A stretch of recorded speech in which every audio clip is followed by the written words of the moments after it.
Good morning student. आज हम BEd second year में फर्स्ट पेपर ज्ञान तथा पाठ्यचर्या। आज का हमारा टॉपिक है पाठ्यक्रम विकास के विभिन्न उपागम। यह हमारा पार्ट 3 है। पूर्व की कक्षा में हमने पाठ्यक्रम विकास के विभिन्न उपागम के बारे में अध्ययन किया था। उसके अंदर हम देख चुके थे कि जो विषय केंद्रित जो उपागम होते हैं वह कौन से उपागम होते हैं। उसके अंतर्गत हमने उनके उद्देश्य, उनकी उपयोगिता सब के बारे में हम पढ़ चुके थे। फिर जो नेक्स्ट पॉइंट था हमारा वो था पर्यावरण रोचकता के उपाय। तो ये भी हमारा सेकंड पॉइंट भी हम नेक्स्ट क्लास में पढ़ चुके थे। आज जो हम पढ़ेंगे वह है जैविक पर्यावरण में रोचकता के उपाय। तो इसके अंदर हम देखते हैं कि जैविक पर्यावरण है उसके बारे में हम जो छात्र है उसको अध्ययन करवाते हैं। इसके अंदर हम देखते हैं कि जैविक पर्यावरण के अंतर्गत जो जीव जंतु आते हैं, जो वनस्पति होती है उसका ज्ञान हम छात्रों को देते हैं। और जो विभिन्न प्रकार की जो वनस्पति या जीव जंतु होते हैं उनसे क्या बनता है, पारिस्थितिकी तंत्र बनता है, क्योंकि वह किसी न किसी के ऊपर डिपेंड होते हैं। तो हम जो जैविक पर्यावरण है जिसके अंदर जो वनस्पति आती है, चाहे हम जीव जंतु की बात करें तो वह इसके अंतर्गत ही आता है। और हम इसके अंतर्गत देखेंगे कि शिक्षक द्वारा जो जैविक पर्यावरण है उसमें रोचकता उत्पन्न करने के लिए एक शिक्षक है वह कौन कौन से उपाय करता है। तो उपाय के अंतर्गत हम अध्ययन करेंगे कि वह जीव जंतु से संबंधित जानकारी के लिए हम छात्रों को क्या करेंगे, चिड़ियाघर ले जाएंगे, अभ्यारण्य दिखाएंगे, वनस्पति का ज्ञान प्राप्त करवाएंगे, जिससे छात्रों को उस चीज का प्रत्यक्ष ज्ञान हो सके। उसके बारे में आज हम अध्ययन करेंगे। तो हम सेकंड पॉइंट देखते हैं,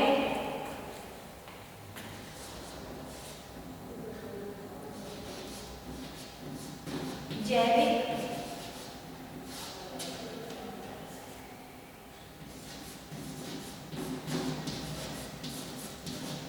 पर्यावरण में रोचकता।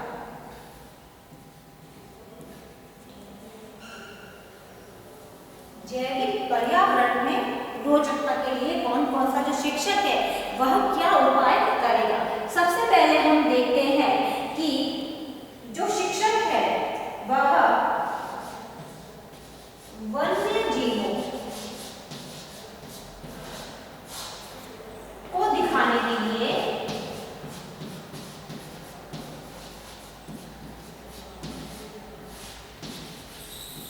कहाँ ले जाएगा, चिड़ियाघर।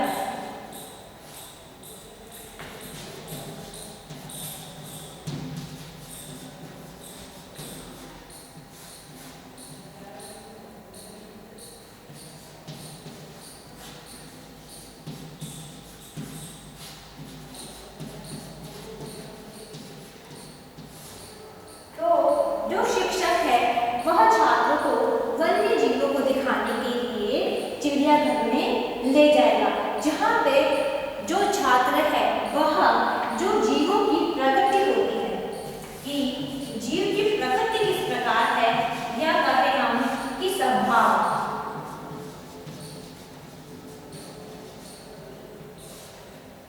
के बारे में ज्ञान प्राप्त करने के लिए हम छात्रों को ले जाते हैं, चिड़ियाघर ले जाते हैं, जिससे जो छात्र है वह वन्य जीवों को देखकर समझ सके कि कौन सा वन्य जीव का स्वभाव कैसा है, उनकी प्रगति क्या है, वह क्या खाते हैं, इसके बारे में जो जानकारी है वह छात्र इसके अंतर्गत प्राप्त करते हैं।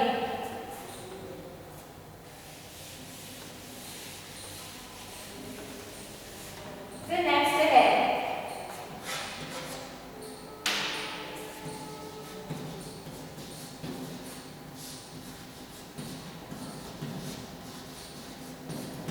जलीय जंतु। और शिक्षक क्या करेगा, जो जलीय जंतु है उसको समीप के जो पास में जो तालाब है उसके पास भ्रमण के लिए शिक्षक ले जाएगा। शिक्षक के जब भ्रमण के लिए जो शिक्षक ले जाता है तो छात्र क्या करते हैं, जो विभिन्न प्रकार की जलीय वनस्पति होती है या जंतु होते हैं उनका ज्ञान प्राप्त कर सकेगा कि कौन से जो जंतु है जो जल के अंदर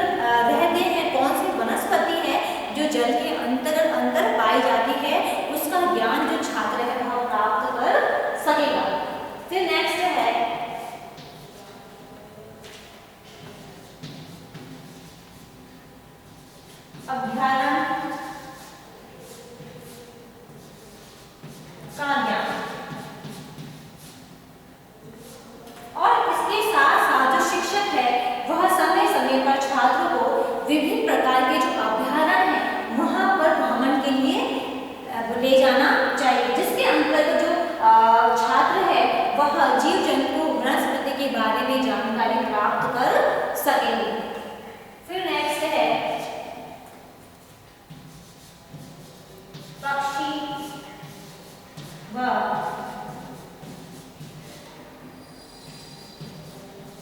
सरीसृप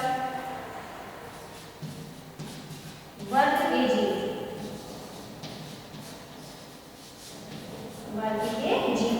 आगे हम देखें तो छात्रों को विभिन्न प्रकार के जो पक्षी होते हैं, जो सर्प वर्ग के जो जीव जो भी होते हैं, उनके बारे में ज्ञान प्रदान करने के लिए हम जो चार्ट है, चित्र है, उसका सहारा लेकर हम छात्रों को ज्ञान प्रदान करेंगे, जिससे उनको ज्ञान प्राप्ति हो सके।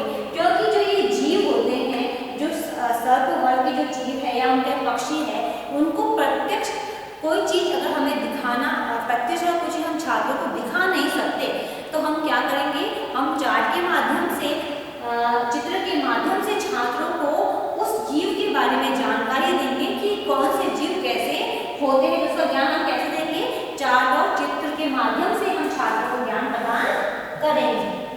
फिर नेक्स्ट है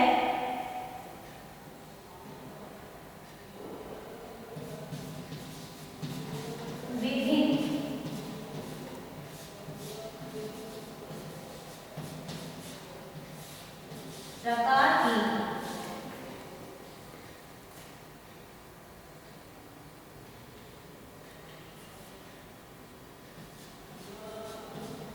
जंतु। इसके साथ साथ छात्रों द्वारा अपने परिवेश में देखी जाने वाली जो विभिन्न प्रकार के जंतु होते हैं, उनकी गतिविधियों पर कक्षा में व्यापक रूप से हमें चर्चा करनी चाहिए। जैसे जो सांप है वह मेंढक को अपना भोजन बनाता है, और जो मेंढक है वह छोटे छोटे जीव जंतु खाकर अपना भोजन बनाता है। तो इस प्रकार की जो जानकारी है वह हम छात्रों को देते हैं।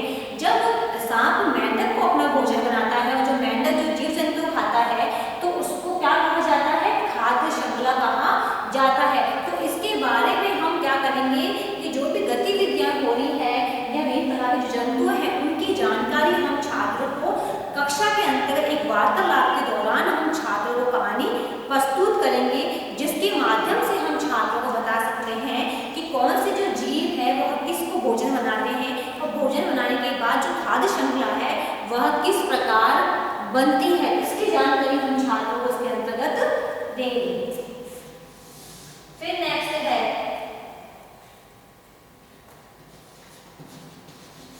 वन्य जीव व जलीय जंतु। इसके साथ साथ छात्रों को प्राथमिक स्तर से विभिन्न प्रकार के जो वन्य जीव होते हैं या जलीय जंतु होते हैं, उसके बारे में हम छात्रों को कहानी व कविता के माध्यम से हम छात्रों को ज्ञान प्रदान करते हैं, जिससे जो छात्र है वह कविता या कहानी के माध्यम से उन वन्य जीवों या जलीय जंतुओं के बारे में जानकारी प्रदान कर सके। जैसे हम प्राथमिक स्तर से जो छोटे बालक होते हैं, उन्हें हम कहानी या कविता के माध्यम से बताते हैं कि मछली जल की रानी है और जीवन उसका पानी है। तो यह जो कविता है, इसके माध्यम से हम जो वन्य जीव या जंतु है उसके माध्यम से, कविता के माध्यम से हम छात्रों को क्या करते हैं, ज्ञान प्रदान करते हैं, जिससे छात्र उस ज्ञान को प्राप्त करके जान पाते हैं कि कौन से जीव जंतु पानी में रहते हैं या कौन से नहीं रहते हैं। तो इसकी जानकारी हम इसके अंतर्गत छात्रों को देते हैं। तो ये था जैविक पर्यावरण में रोचकता की। जैविक पर्यावरण के अंतर्गत हम रोचकता उत्पन्न करने के लिए एक शिक्षक है जो किस प्रकार से अपने द्वारा उपाय कर सकता है, जो मैंने आपको इस पॉइंट के अंतर्गत बताया कि वह उस भ्रमण के दौरान छात्रों को ज्ञान प्रदान कर सकता है, कोई चीज प्रत्यक्ष ज्ञान करवा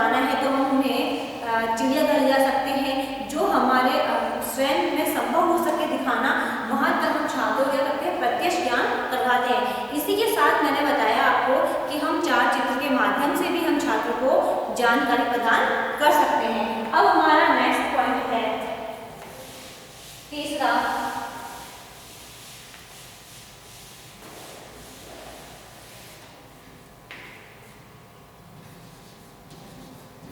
मनो सामाजिक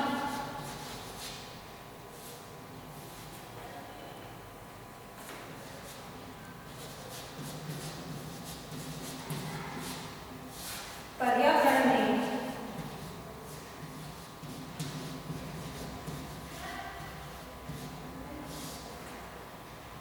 रोचकता।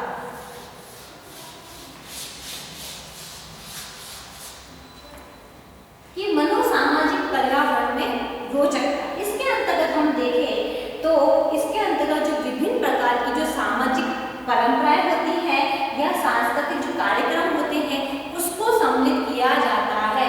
तो मनोसामाजिक के अंतर्गत क्या क्या क्या सम्मिलित किया जाएगा? सामाजिक जो परंपराएं और सांस्कृतिक जो कार्यक्रम है उसको सम्मिलित हम मनोसामाजिक पर्यावरण के अंतर्गत करते हैं, जिसके अंतर्गत हम देखते हैं कि मनोसामाजिक पर्यावरण के जो विषय होते हैं वह स्वाभाविक रूप से छात्रों की रोचकता से संबंधित होती हैं। कुछ कुछ सब विषय ऐसे होते हैं इसके अंतर्गत जो छात्रों में रुचि उत्पन्न करते हैं। इसके साथ साथ हम देखते हैं कि छात्रों में सामाजिक पर्यावरण के प्रति रोचकता उत्पन्न करने के लिए क्या उपाय किए जाने चाहिए उसके बारे में हम पढ़ते हैं। तो इसमें फर्स्ट पॉइंट है त्योहारों के बारे में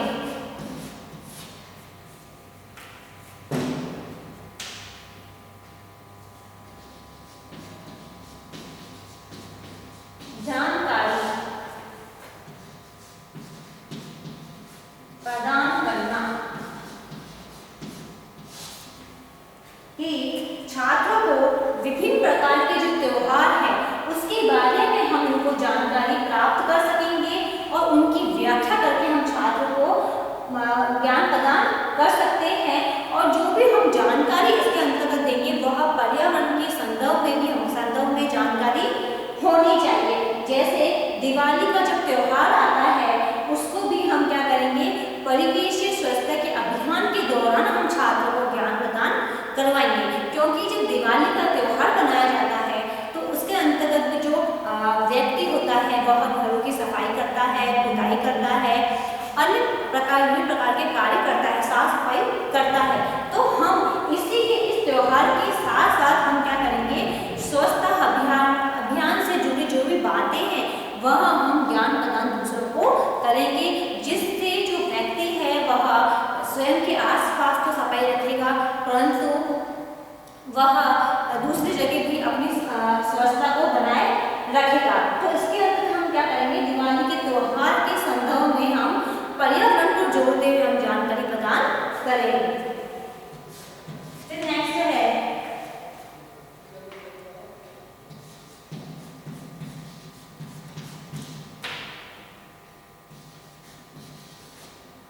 सामाजिक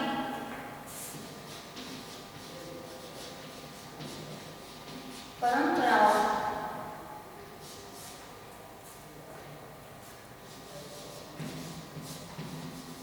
के प्रति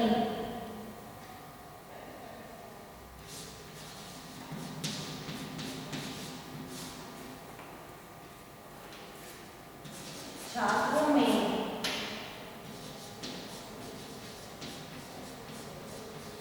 सकारात्मक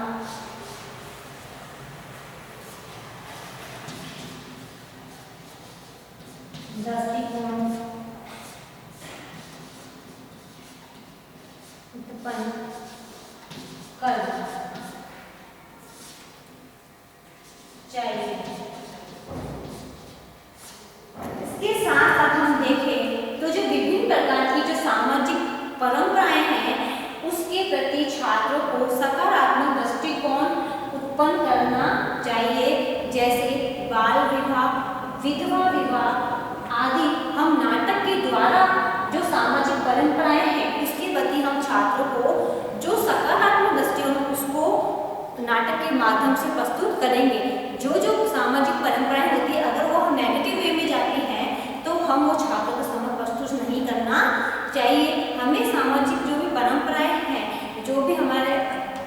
देश में विधवा विवाह होते आए हैं या बाल विवाह होते हैं, उसके बारे में हम नाटक के द्वारा हम छात्रों को सही जानकारी देंगे, जिससे जो छात्र है वह सामाजिक परंपरा के बारे में सटीक जानकारी प्राप्त कर सकेंगे।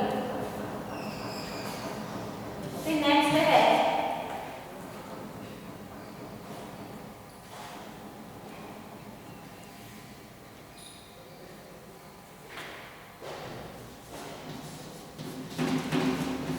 प्रचलित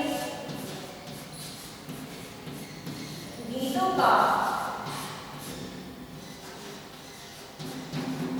प्रयोग करना। इसी के साथ साथ समाज में जो प्रचलित विभिन्न प्रकार के जो गीत होते हैं उनको पर्यावरण के प्रति एक जो सकारात्मक भाव रखते हैं उन्हें छात्रों के समक्ष प्रस्तुत करना चाहिए, जो कि हमारी सामाजिक परंपरा से जुड़ा रखते हो। ऐसे गीतों को हम क्या करेंगे, छात्रों के समक्ष प्रस्तुत करेंगे, जिससे जो छात्र है वह इन गीत के माध्यम से सामाजिक जो समाज के अंदर जो परंपराएं हैं उसके बारे में एक सकारात्मक दृष्टिकोण रख सकेंगे। फिर नेक्स्ट है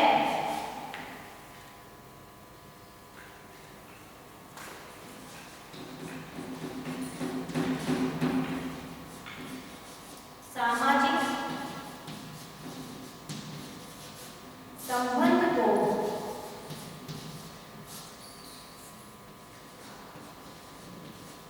प्रकट करने वाले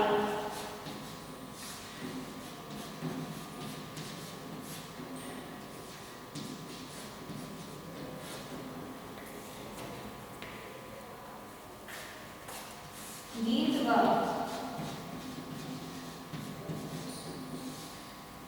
नाटकों में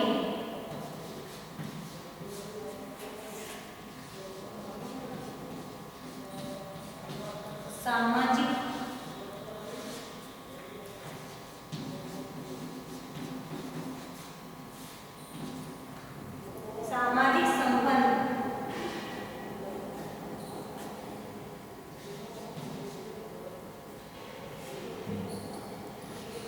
का सुंदर रूप प्रस्तुत करें।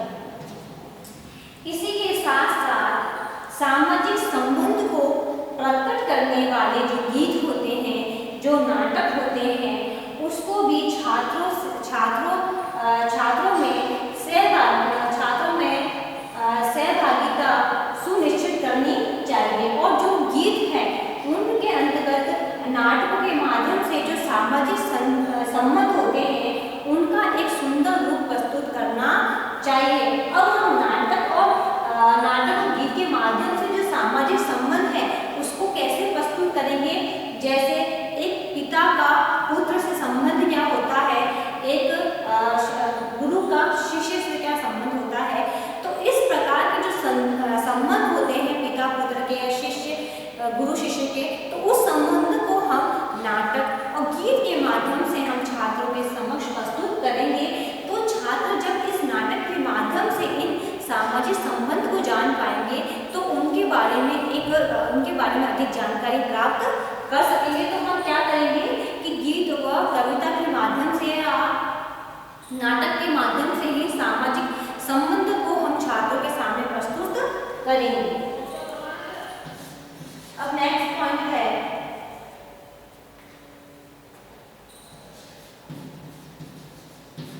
नाटकों के माध्यम से पहली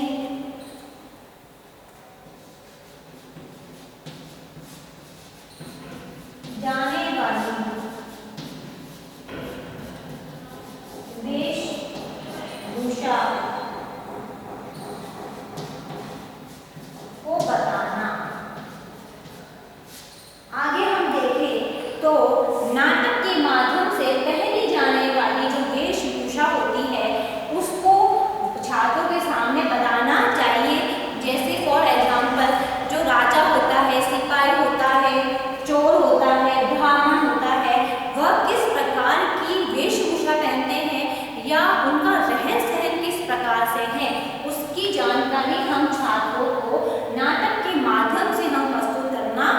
करेंगे, जिससे जो छात्र है इन विभिन्न प्रकार के जो वर्ग के जो लोग हैं वह किस प्रकार की वेशभूषा पहनते हैं, तो उसकी जानकारी जो छात्र है वह प्राप्त कर सकेंगे। अब नेक्स्ट है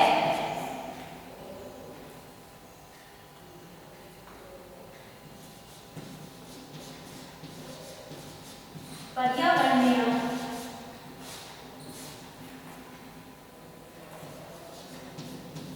कार्य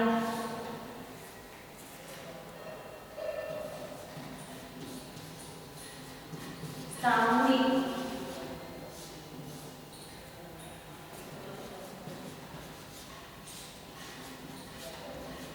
रूप से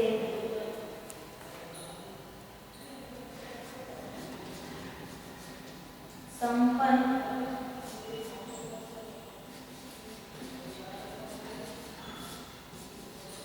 करने के लिए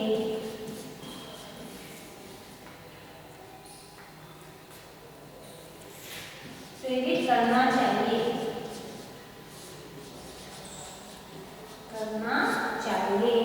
आगे हम देखें तो छात्रों को विभिन्न प्रकार की जो पर्यावरणीय कार्य है उसे सामूहिक रूप से संपन्न करने के लिए प्रेरित करना चाहिए, जिससे छात्रों में प्रेम, सहयोग व अन्य प्रकार की जो सामाजिक गुण है उसका विकास हो सके या उनका ज्ञान प्राप्त हो सके। तो हम पर्यावरण के संबंधित जो भी कार्य होंगे उसको सभी के साथ संपन्न करने के लिए प्रेरित करेंगे, जिससे जो छात्र है एक दूसरे की जो फीलिंग्स होती है या उनके हम कहे विचार होते हैं उसके बारे में ज्ञान प्राप्त कर सकेंगे और आपस में प्रेम सहयोग की भावना का विकास भी छात्रों में हो सकेगा। तो यह था मनोसामाजिक पर्यावरण में रोचकता। आज इससे संबंधित आज का आपका कार्य है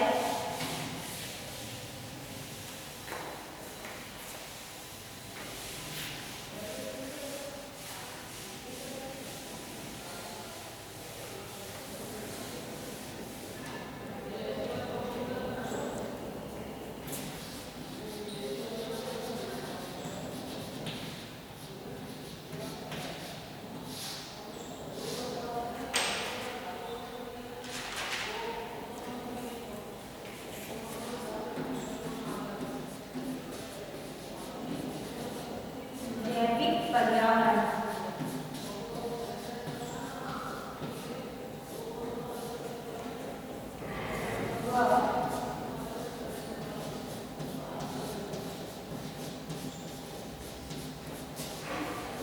मनोसामाजिक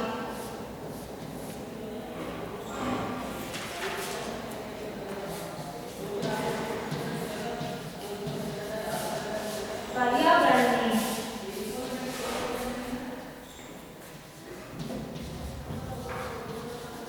रोचकता उत्पन्न करने के लिए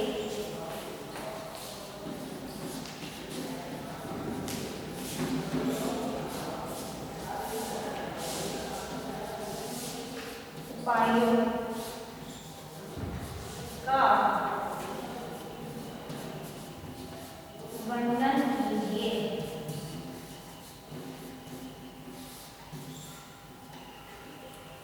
आज का आपका क्वेश्चन है जैविक पर्यावरण व मनोसामाजिक पर्यावरण में रोचकता उत्पन्न करने के लिए के उपायों का वर्णन कीजिए। यह आपको आपकी नोटबुक में उतारना है। अंत में एक विशेष बात, जैसा कि आप सभी को पता है कि देश में कोरोना जैसी महामारी बहुत फैल रही है, इससे सोशल रहने के लिए मास्क लगाइए, हाथों को सैनिटाइजर करिए।